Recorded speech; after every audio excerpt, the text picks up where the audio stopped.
আসসালামু আলাইকুম সম্মানিত ভিউয়ার্স, আপনারা কিভাবে পল্লী বিদ্যুৎ মিটারের জামানতের টাকা জমা দেবেন।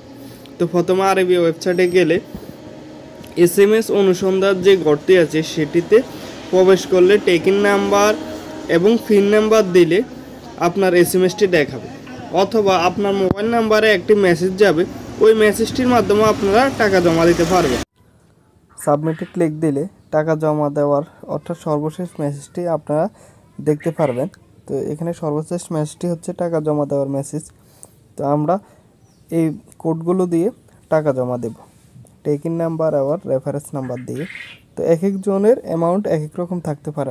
আমার এখানে 1010 টাকা রয়েছে, আপনার এখানে আরও কমও থাকতে পারে, বেশিও থাকতে পারে।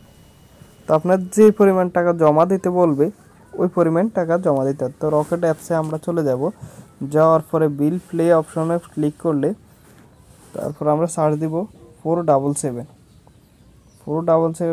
সার্চ দিলে পল্লী বিদ্যুৎ জামানোর যে গড়টি সেই গড়টি আসবে।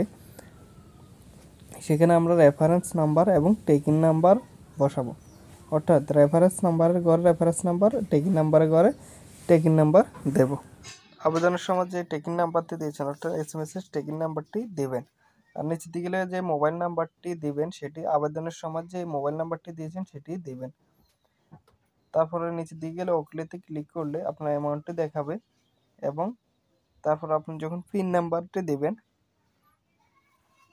এবং গোল যে অপশনটি আছে নিচের দিকে এটি চাপ দিয়ে ধরে রাখলে বিলটি প্লে হয়ে যাবে। এই রেসিপিটি আপনারা সেভ করে রাখবেন অথবা স্ক্রিনশট দিয়ে রাখবেন। তারপর আপনারা ওয়েবসাইটে গিয়ে সাবমিট দিবেন যে টাকা জমা দেওয়া হয়েছে।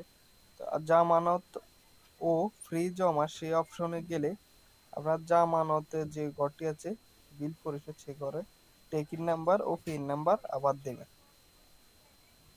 আমি কপি করে নিচ্ছি, আপনারা চাইলে লেখাও দিতে পারেন, কপি করে দিতে পারেন।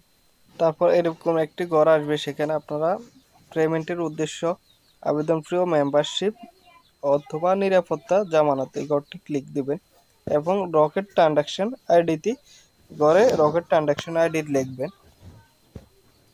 তারপর তারিখ ঘরে তারিখ লিখবেন এবং টাকার পরিমাণ যত টাকা জমা দিয়েছেন ওই তারিখটি লিখবেন। এরপর রেফারেন্স নাম্বারটি লিখবেন, রেফারেন্স নাম্বারের ঘরে রেফারেন্স নাম্বার লিখবেন। তারপর সংরক্ষণ বাটনে ক্লিক দিবে। সংরক্ষণে ক্লিক দিলে বিল পরিশোধ হয়ে গেছে। এখন আমরা আবেদনের সর্বশেষ অবস্থান দেখব যে আসলে আমাদের টাকাটা কি জমা হয়েছে কিনা এই ওয়েবসাইটে। আবার আবেদনের সর্বশেষ অবস্থানে টেকিং নাম্বার ও পিন নাম্বার